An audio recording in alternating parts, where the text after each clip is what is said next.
we had last year in Berlin. All those actors share the same desire for peace in Ukraine and Europe, but we insisted that this be a fair, lasting and strong peace.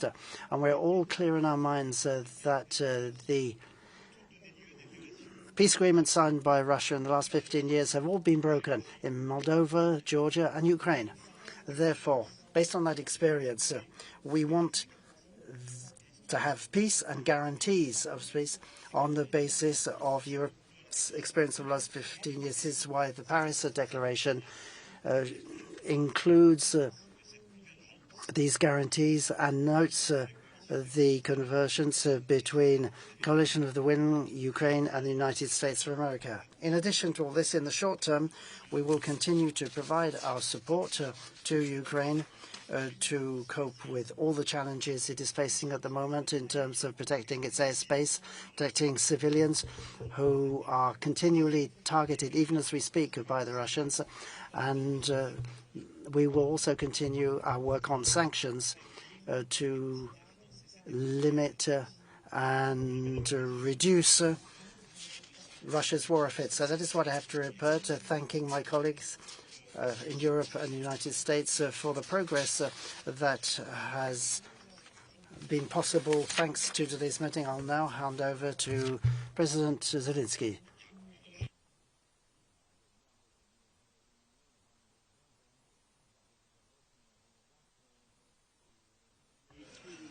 Thank you, dear Emmanuel, for your invitation.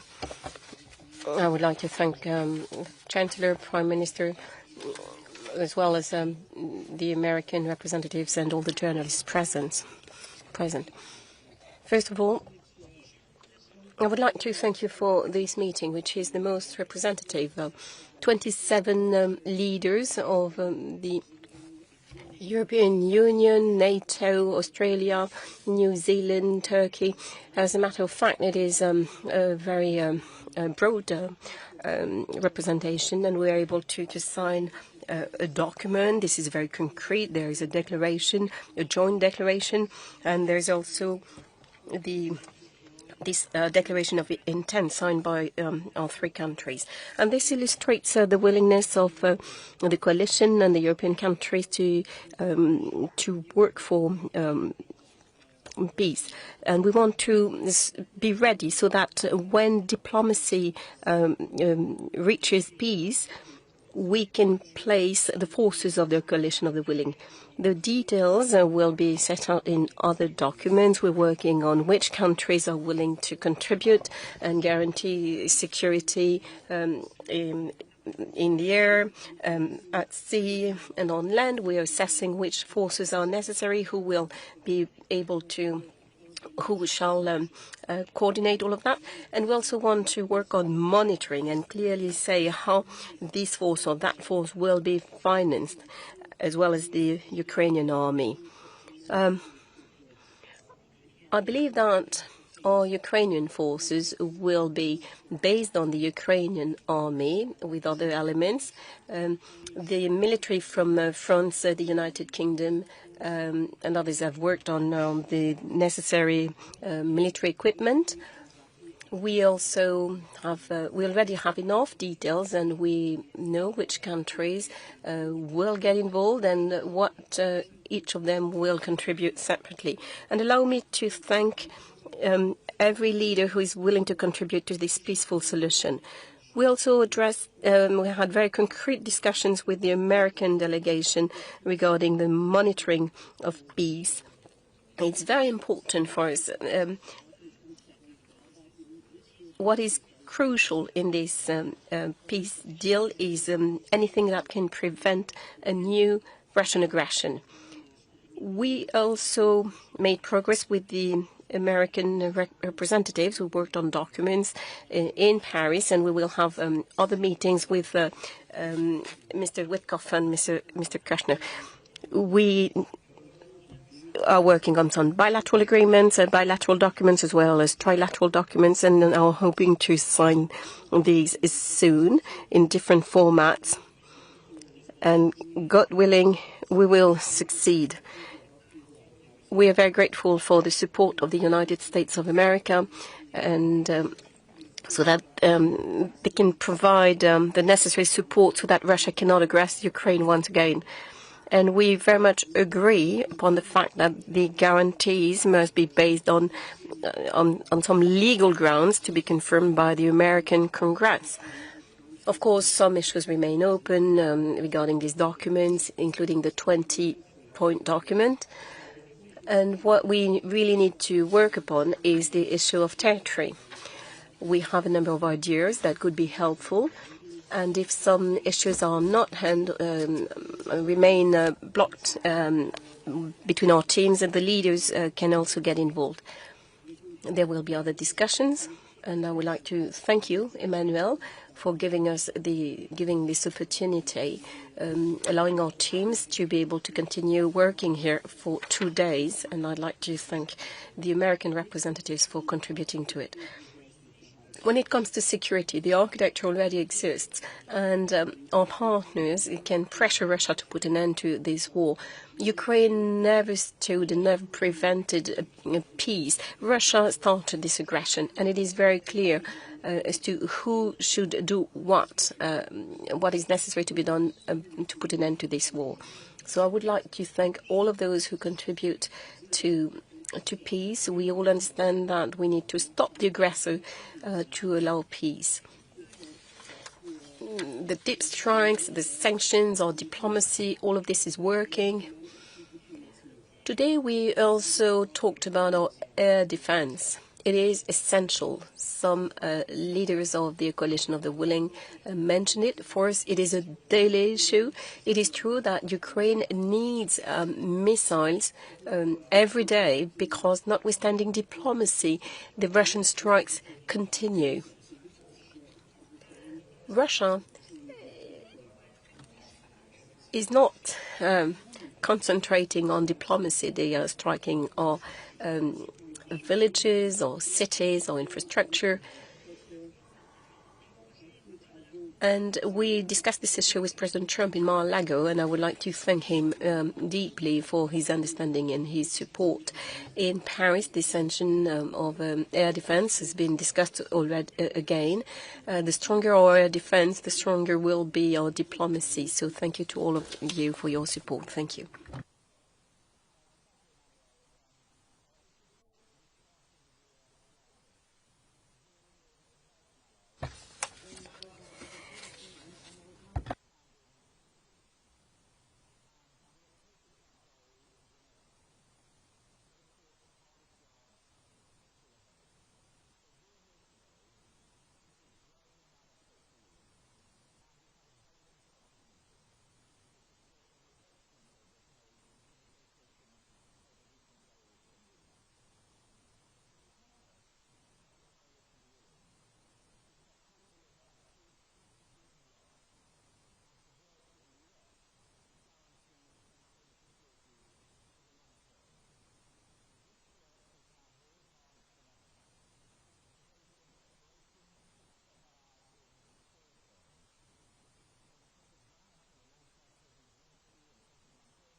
Chancellor, Frederick, over to you.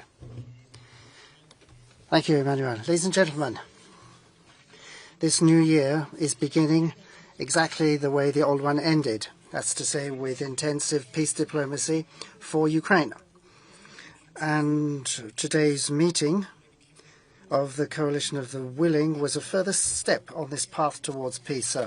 And so I'd like to start by thanking Emmanuel Macron for his hospitality here in Paris. And also like to thank both Emmanuel and Kiev for preparing this meeting today, along with Volodymyr Zelenskyy. Because, ladies and gentlemen, today, in the triangle of Europeans, Ukraine, and United States, we have built on the progress that we achieved last year in Berlin. This is a shared success, and I'd also like to thank Steve Witkoff and Jared Kushner, the representatives of the United States, and thank them and President Trump for their support in all this effort. We have the same strategic goal. First and foremost, we want to make sure that the weapons in Ukraine, after 4 years of war, be finally silenced. The country is on the verge of a humanitarian energy crisis, and therefore we are stepping up, in any case, our enormous efforts so as to reach a swift conclusion. Secondly, we want there to be a ceasefire, and unlike the Minsk Agreement of 2015, one based on strong security guarantees. And thirdly, as Europeans and Ukrainians, we want to ensure that we can shape this ceasefire together. Today we focused on the contribution that Europe and its partners after a ceasefire could make for Ukraine. As Coalition of the Willing, we will be shouldering our responsibilities. We want to help to make sure that in the future there are strong armed forces in Ukraine that constitute a credible deterrent for Russia through arming, training and funding.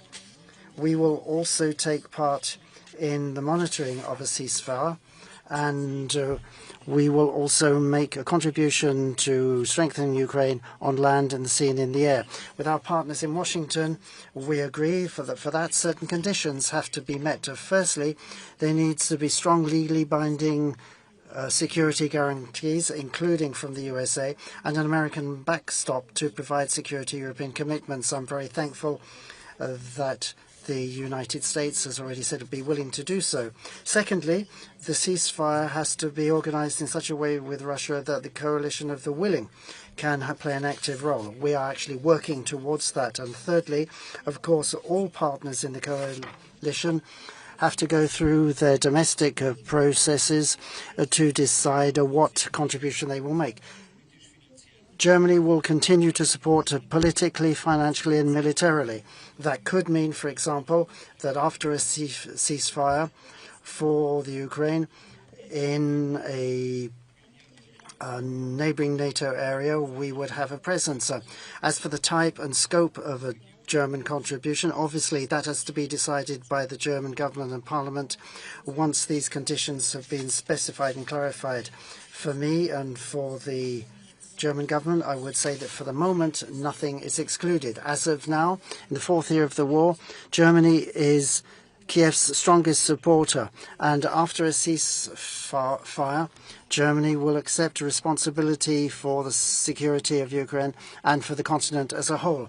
We also discussed today how, after a ceasefire, we could promote the reconstruction of Ukraine. We are working on a package for that among European partners in close coordination with the USA. The President of the Commission today explained today how the Commission could contribute to that. And this reconstruction is indissociable from the question of security guarantees. Economic strength will be an indispensable guarantee for ensuring that in the future Ukraine can present a credible deterrent to Russia. So, dear Volodymyr, this also means certain expectations of Ukraine, as we've discussed in Brussels. Ukraine must make sure that its young men can find decent jobs in their own country rather than traveling to Germany, Poland or France.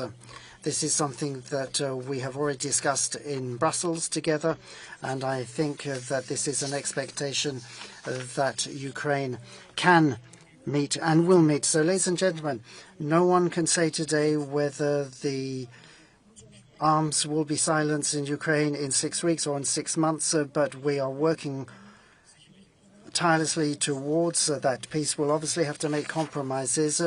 We will probably not be able to achieve the ideal of a perfectly designed peace, not as much as we would like, but we have to learn not from books, but from the existing geopolitical circumstances going forward in the next 3 months. We will go about this with perseverance, realism, and a clear view of what is best for Europe. That's to say, a stable ceasefire, strong security guarantees, and peace in Europe, linking Ukrainians and Europeans that we form together. So once again, thank you for this excellent meeting today.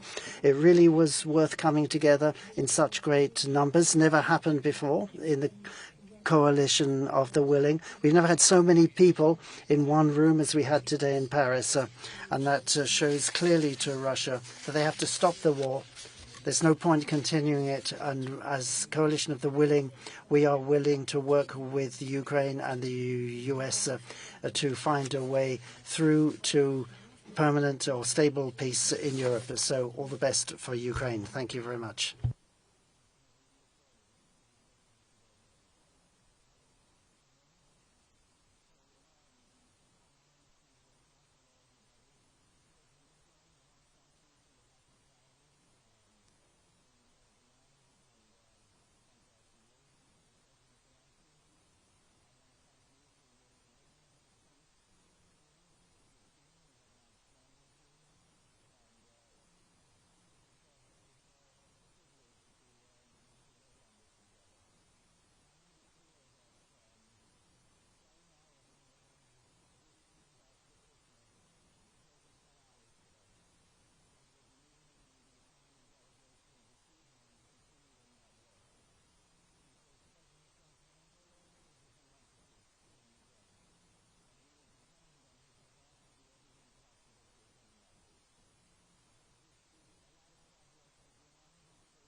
Questions. We'll take questions now.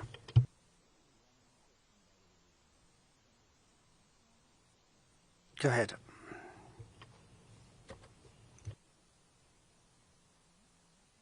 Good evening. Claire Gatinois from Le Monde. Good evening, presidents, prime ministers, heads of state and government and special envoys. President Macron, this is the 15th time, as you said, that the coalition of the willing has come together to produce security guarantees for Ukraine, hoping for the support of the United States. And now Trump has not firmly committed to American support. After what happened in Venezuela and the threats to Greenland sovereignty, can Europeans still trust our American ally? Don't you think we should think of security guarantees without the United States? And regarding Greenland, in the light of what was said this morning, should we consider deploying European troops to protect that territory and to protect this? Is it because you want to protect links with the United States you haven't condemned the intervention in Venezuela? Thank you. That's a multiple question, and I wish you a Happy New Year. On the question of Venezuela, which I think is not really connected with today's matters, diplomacy has its own roots and ways. French diplomacy has already expressed itself. We have to see that as a coherent message. I think I've been very clear about that. Regarding today's matters, the presence of President Trump's special envoys today and the commitments by President Trump himself, in particular what he said at the meeting in Mar-a-Lago at the end of last year with President Zelenskyy, that was about an American commitment to take responsibility. This meeting, I think, is a milestone in the process that we defend, is in line with the American interests. As what France has been defending for several years is a more independent Europe with more strategic autonomy. That's to say, Europe taking responsibility, greater responsibility for its security, taking into account NATO, but taking on a greater share. In his first mandate and in this one too, President Trump has said that Europeans must bear a greater share of the burden. That's what he's asking us to do, and it makes sense. So all the work of these recent months through the coalition of the willing is to get the Europeans together. But there's also Canada, New Zealand, Japan, the United States, and the Canadian Prime Minister in particular was with us today, which is a very strong signal, and is fully committed to these security guarantees. So the coalition of the willing is the beating heart of this support to Ukraine, offering security guarantees. So what we're saying is the day after the ceasefire, this is how we will provide these different moments of support to Ukraine, in particular through a new format for the Ukrainian army that will deter Russia. So in this context, the support and participation of the United States are very important for a lot of countries, many NATO member countries, because American capabilities, sometimes they are the only ones who have the ability to provide certain guarantees. All that is of key importance. Recent weeks have illustrated a change. As Chancellor Scholz said in our meeting in Berlin, that was already a milestone with a new step forward in SACEUR. That's to say, the American authorities in charge of military matters in Europe, they were all involved. So there are these different levels of security guarantees where the United States of America have clarified their participation, in particular with respect to monitoring. That's to say, surveillance of the front line, and the American observation capabilities are absolutely vital, and that's been confirmed. So my point is that in recent months we have put together a coherent and meaningful construct. The Americans want us to do more, and we can. We now have a coalition of the willing providing guarantees, but you also have American participation through its resource, let's say the backstop. And in that context, the statements by President Ahmed Maraga, along with President Zelenskyy at the end of last year, and confirmed by the relevant generals in the chain of command, and as confirmed by Kushner and Witkoff, that confirms a guarantee on the part of the Americans. So I have no reason to doubt the sincerity of that commitment, given their statement today and all the work that has been done with the United States in order to design this scheme. And as UN Charter signatory and members of NATO, they are allies to us here in Europe, and it's as such that they are here today, and they have worked alongside us in recent weeks. Thank you.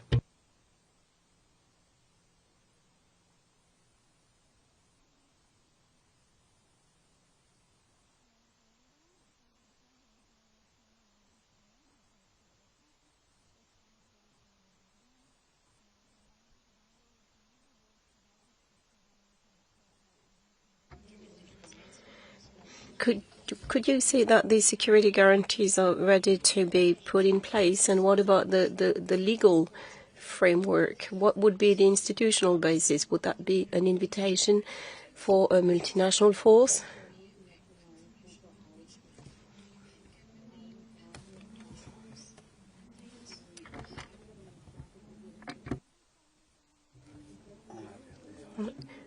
There's a technical issue. The interpreters can't hear.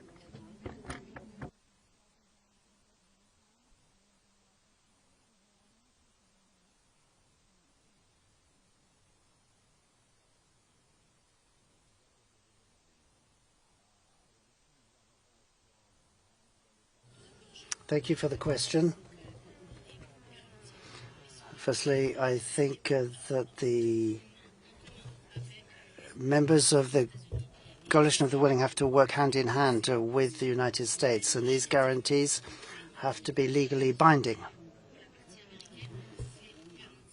For the Americans, this means that this has to be supported by the American Congress, and we very much hope that will happen. All the documents are ready for signature, and we hope that will now go through. As for this declaration, the Paris Security Declaration, it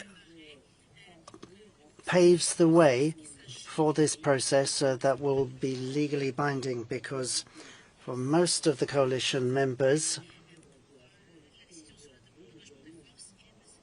it is necessary to have the support of Parliament, and we count on them for that.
Good evening. Bundeskanzler, Mr. Mercer, I'm from the Allgemeine Zeitung. You talked about major milestones. One of them is perhaps that Germany is willing to make a military contribution to the coalition. Do you think that's enough to put forces in a neighboring NATO area? Could you say a bit more about that? There are expectations. You said that Germany is the biggest supporter. So do you think we should up our military contribution? Thank you, Ms. Wiegel, for that question. Yes, we discussed that at length amongst us today. I've said on behalf of the government that, of course, we're willing to participate in the security guarantee. Exactly how? At the moment, that's an open issue because the whole package as a security guarantee has not yet been fully addressed. We have some very specific proposals available. If Germany is going to be in, that will mean there has to be a decision by the German government, followed by confirmation from the parliament. So I will make proposals to the government and the parliament perhaps once we have a ceasefire, and when in the coalition of the willing we have a consensus view on how we should proceed. We're moving in that direction, but I said in discussions today that it can be the right thing to do both things. That's to say, to place troops in Ukraine, but that means strengthening Ukrainian troops first and foremost, but also in a neighboring state, perhaps place further troops that would be available for intervention should there be a fresh Russian aggression. I'm saying if, this is all on the conditional because the total package has not been negotiated, but the basic premise for all this is a ceasefire agreement with Russia, and that then has to be secured with the appropriate military support to Ukraine. And I want to stress once again, it's not just militarily supporting Ukraine, talking about military support for peace and freedom in Europe, and that is why we are also committing to that. It's not just about the territorial integrity of Ukraine. It's about the lasting maintenance of the political freedom and peace that we have in Europe. We've always protected that, and deterrence has been the case of the last 70 years, and I imagine that will be the case of decades going forward as well. Thank you. That's the end of the press conference. Thank you all very much, and good night. And Happy New Year once again to you all.